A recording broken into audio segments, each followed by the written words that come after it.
खौफनाक रहस्य भाग 1। आरव, सब एकदम फिक्स तो है ना? 20 मिनट बाद पूजा का मुहूर्त भी है, हमें जल्दी करनी चाहिए। रिलैक्स रेहान, तैयारी एकदम सुपर है। हमारा नवरात्रि आयोजन एक यादगार आयोजन होगा। आरव ने उसे तसल्ली दी। ओके, तो मैं ना दिव्यांशु को देख के आता हूँ कि उसने और हेमंत ने भोग लगाने के लिए खीर बनाई है या नहीं। रेहान तेज कदमों से चल पड़ा। कॉलेज के कुछ छात्रों ने चंदा इकट्ठा करके नवरात्रि का आयोजन किया। काफी चहल पहल थी, सभी ने काफी तैयारी की और डेकोरेशन भी ऐसा कि देख के सब चकित हो जाएं। संभाल के। तेज कदमों से चले जा रहे रेहान ने जब ये आवाज सुनी तो रुक गया। पलट कर देखा तो सामांथा खड़ी थी। अच्छा हुआ कि रुक गए, वरना फिसल जाते तो लेने के देने पड़ जाते। देख नहीं रहे, पानी से बरामदे को धो रही हूं। समांथा ने तेज स्वर में कहा। ओह थैंक यू सैम, तूने मुझे बचा लिया। पता नहीं मेरा ध्यान कहां था। चेहरे पर 2 आंखें भी दी हैं भगवान ने, उनका यूज करना तो सीखो। समांथा ने तंज कसा। तेरी बातें सुनने का समय नहीं है मेरे पास। मैं हेमंत और दिवांशु से मिलके आता हूं। हाँ जरा देखो तो उनको, बिल्कुल कछुआ चाल से काम कर रहे हैं। ऊपर से पूजा का मुहूर्त भी पास है और ये दिव्यांशु ना जाने कहां गायब हो गया है। अब बेचारा हेमंत अकेले क्या क्या करे, यहाँ तो सब बिजी हैं, वरना बात क्या थी। समांथा बड़बड़ाने लगी। रेहान तेज कदमों से पंडाल के अंदर गया, जहां हेमंत भोग लगाने के लिए प्रसाद की तैयारी कर रहा था। क्या चल रहा है हेमंत, तैयारी पूरी हुई या नहीं? वैसे वो दिव्यांशु कहाँ है? उसने नजरें घुमाकर इधर उधर देखा। वही तो मैं कहना चाहता हूँ रेहान, कहाँ है दिव्यांशु? कामचोर कहीं का, छिपा होगा कहीं पे। बाय द वे, खीर बस बनने वाली है, ये चीनी का डब्बा जरा रख दोगे? हेमंत ने उसे चीनी का डब्बा रखने को दिया। श्योर। खीर बनते ही उसे कटोरे में डाल दोनों चल पड़े। पूजा शुरू हुई, सभी आरती में मग्न हो गए। ये दिव्यांशु कहाँ है? रेहान, रेहान जरा देखो तो सही, वो है कहाँ पे? आरती भी शुरू हो चुकी है और ये महाशय अभी तक नदारद हैं। समांथा ने रेहान को फुसफुसा कर कहा। ओके, मैं देखता हूं उसे। इतना कहते हुए रेहान चल पड़ा। अब ये कहां जा रहा है? रेहान को जाता देख आरव ने कहा। उसे जाने दो आरव, वो दिव्यांशु को खोजने जा रहा है, ना जाने वो कहां चला गया है। समांथा ने उसे रोका। रेहान हर तरफ दिव्यांशु को खोजने लगा। आखिर ये कहां चला गया? देशु, देशु, कहां है तू यार? रेहान उसे पुकारने लगा। उसे ढूंढते ढूंढते वो उस पंडाल पर पहुंचा। कहां खोजूं इसे? कॉल भी तो रिप्लाई नहीं कर रहा। रेहान परेशान होकर बड़बड़ाए जा रहा था। अचानक उसकी नजरों ने जो देखा, उसे देख उसके होश उड़ गए। चावल की बोरियों के नीचे उसे एक हिलता हाथ दिखा। ओह गॉड, देशु! रेहान घबरा गया। उसने जल्दी जल्दी उन बोरियों को हटाया और उसके चेहरे पर पानी की बूंदें डाली। होश में आ जा यार। रेहान, रेहान, वो दिव्यांशु ने धीरे धीरे आंखें खोली और रेहान को अपने सामने देख राहत की सांस ली। ये सब किसने किया? किसने किया बताओ मुझे? रेहान ने उससे पूछा। रेहान, रेहान, वो लड्डुओं में कांच मिली हुई है, सब बर्बाद हो जाएगा। हेमंत ने लड्डुओं में कांच के महीन टुकड़े डाले, दिव्यांशु ने हाँफते हुए कहा। क्या? हे भगवान, अब तक तो सैम और आरव ने प्रसाद बांटने भी शुरू कर दिए होंगे। हमें उन्हें रोकना होगा। रेहान के होश उड़ गए। जल्दी चलो। इतना कहते रेहान दिव्यांशु को लेके चल पड़ा। रेहान का अंदाजा सही साबित हुआ। आरव और हेमंत प्रसाद बांटने में लगे हुए थे। ओह, आ गए आप लोग, पधारिए ना। सामांथा ने ताना कसा। सैम मेरी बात सुनो, वो लड्डू, मुझे पता है इन लड्डुओं के साथ क्या करना है, मैं इनको बांटने ही जा रही थी। सैम मेरी बात सुनो, वो लड्डू, मुझे पता है इन लड्डुओं के साथ क्या करना है, मैं इनको ही बांटने जा रही थी। भगवान का शुक्र है कि ये लड्डू अभी तक नहीं बटा। दिव्यांशु ने गहरी सांस ली। तुम्हारे कहने का क्या मतलब है? सैम, इनमें कांच मिली हुई है। क्या? पर किसने किया ये? दिव्यांशु तुमने या उस हेमंत ने? समांथा गुस्से में आ गई। ये सब हेमंत का किया धरा है। उसने लड्डू में कांच मिलाया और जब मैंने इस चीज का विरोध किया तो उसने मुझ पर हमला कर दिया, मुझे चावल की बोरियों से ढक दिया। दिव्यांशु ने समांथा को सारी बातें बताई। What? This is too much. हमें पूजा रोकनी होगी। सैम, क्या पूजा रोकना सही होगा? इतने सारे लोग क्या सोचेंगे? उन सबने बखेड़ा खड़ा कर दिया तो? बखेड़ा ना हो इसलिए ये सोचना जरूरी है। जरा सोचो, तुम सबके आने में जरा भी लेट हो जाता तो ये लड्डू में लोगों में बांट देती तो क्या होता? ये हमारी जिम्मेदारी बनती है कि सारी जवाबदेही हम लें। और ये एक पुलिस केस है। ये जानते हुए कि पूजा के लड्डुओं में हेमंत ने कांच मिलाया है और हमने पूजा नहीं रोकी तो पुलिस की नजरों में हम भी दोषी होंगे।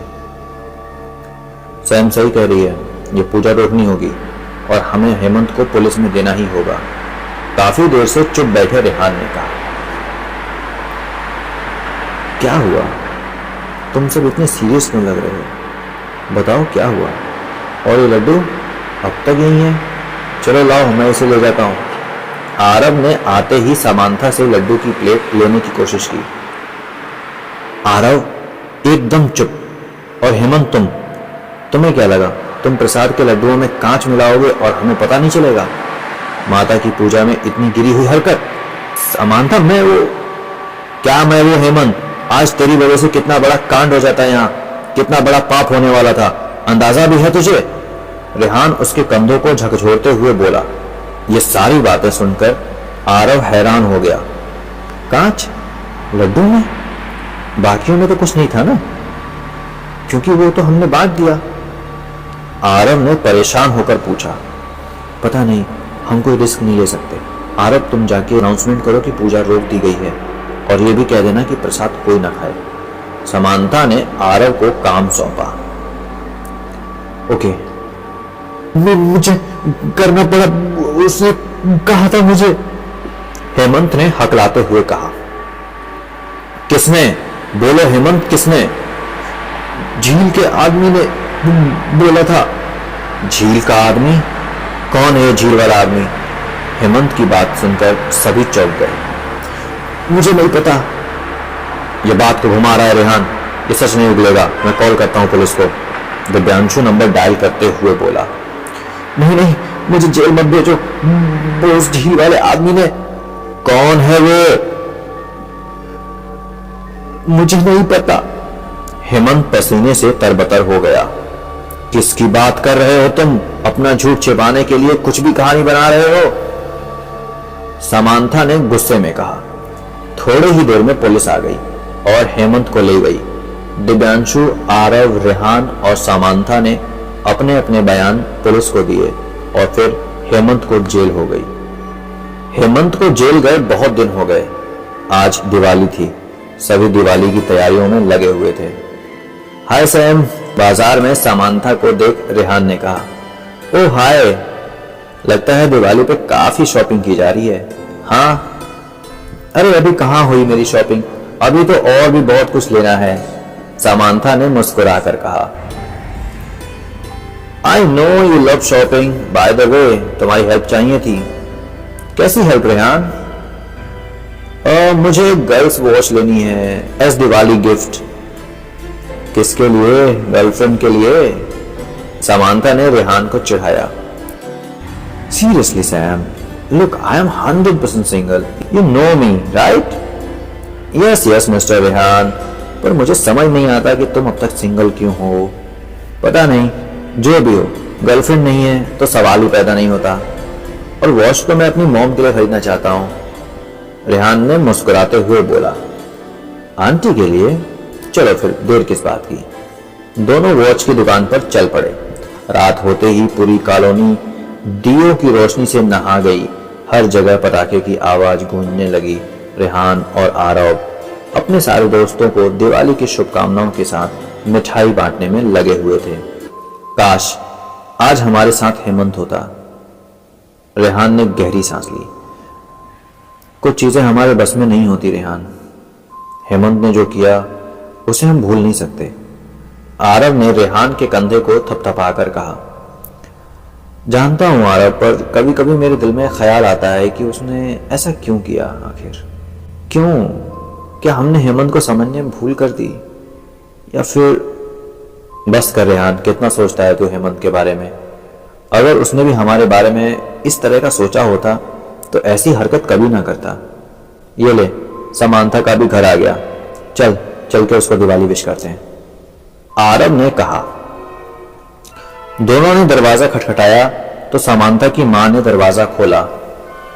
हैप्पी दिवाली आंटी, ये मिठाइयां हैं समांथा और आप सबके लिए, रेहान ने डब्बा बढ़ाकर कहा। हैप्पी दिवाली बेटा, पर समांथा अभी घर पर नहीं है, वो शॉपिंग करने गई थी पर अभी तक आई नहीं। तुम्हें कुछ पता है क्या? उसके पापा उसे खोजने गए हैं, आंटी ने चिंतित स्वर में कहा। अरे, पर सैम को तो अब तक आ जाना चाहिए था, आरव घड़ी देखकर बोला। मैं सैम से मिला तो था, हमने साथ में एक वॉच खरीदी, उसके बाद वो अपनी बची हुई शॉपिंग करने चली गई और मैं घर आ गया, रेहान ने कहा। तुम सच कह रहे हो? मेरे पास झूठ बोलने की कोई वजह ही नहीं है आंटी, और मैं सैम का भला सोचूंगा हमेशा, रेहान ने गंभीर स्वर में कहा। आंटी की बात से वो हैरान था। आज उनकी आंखों में रेहान को अपने लिए शक नजर आ रहा था। आंटी अब चिंता ना करें, हम भी सैम को ढूंढेंगे, चल चल के सैम को खोजा जाए। आरव ने रेहान का हाथ पकड़ा और दोनों चल पड़े समांथा को खोजने।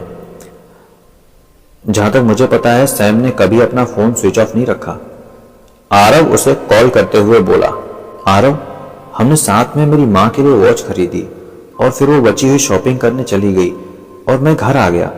अगर मैं जानता कि ऐसा कुछ होने वाला है तो मैं सैम को अकेला ही नहीं छोड़ता। रेहान की रोनी सूरत से उसके मन का टेंशन साफ पता चल रहा था। हे रेहान, इसमें तेरी कोई गलती नहीं है भाई, सैम मिल जाएगी, आरव ने रेहान के कंधे पर हाथ रखते हुए कहा। दोनों टहलते टहलते कॉलोनी से दूर निकल आए। वहां पे सड़क के दोनों तरफ केले का बागान था। सड़क किनारे लाइटें तो थीं, पर केले का वो बड़ा सा बाग रहस्यमयी अंधेरा लिए हुए था। सड़क किनारे कुछ टी स्टॉल भी थे। आरव, आरव, क्या वो सैम है? रेहान ने सड़क किनारे बैठी एक लड़की की ओर इशारा किया। हाँ यार, चल चल के देखते हैं। दोनों दौड़ते हुए उस लड़की तक पहुंचे।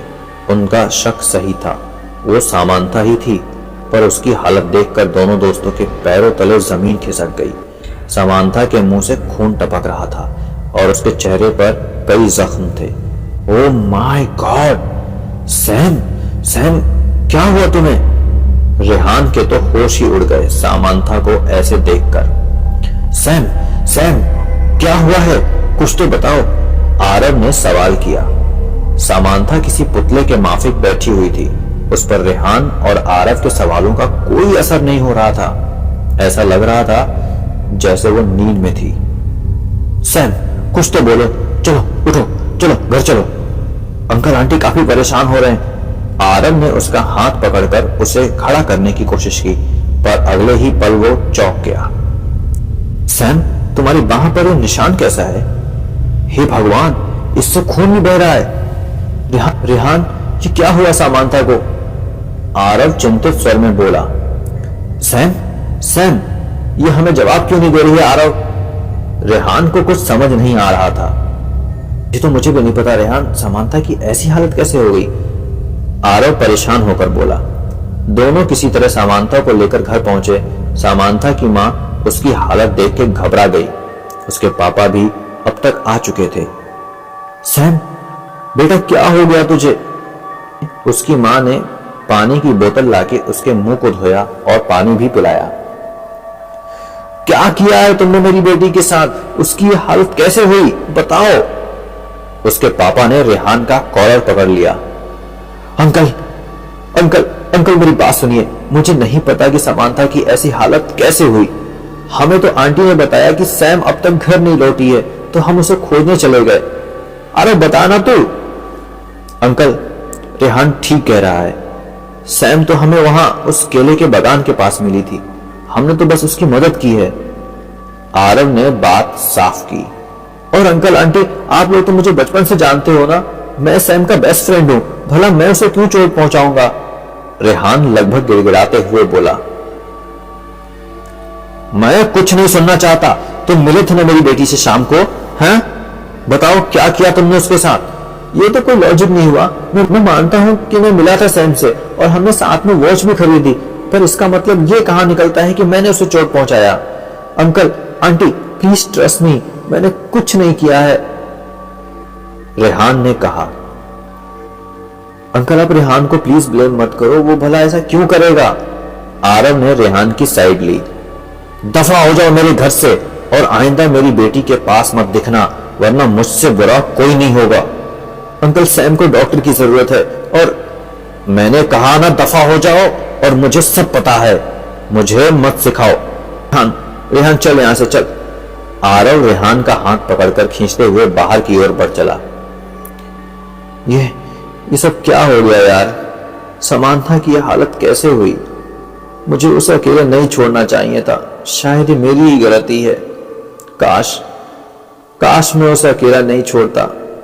आरव मैं कभी भी सैम का बुरा नहीं कर सकता।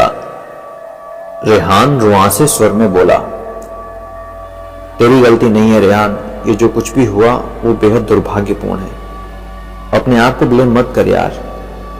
पता नहीं क्या हो रहा है, पहले नवरात्रि में हेमंत ने जो किया और आज दिवाली के दिन ये हादसा, सब बुरा चल रहा है। रेहान चिंतित स्वर में बोला, तू सही कह रहा है, सब बुरा चल रहा है। दोनों दोस्त अपने अपने घर की ओर बढ़ चले। अभी कहानी पूरी नहीं हुई है।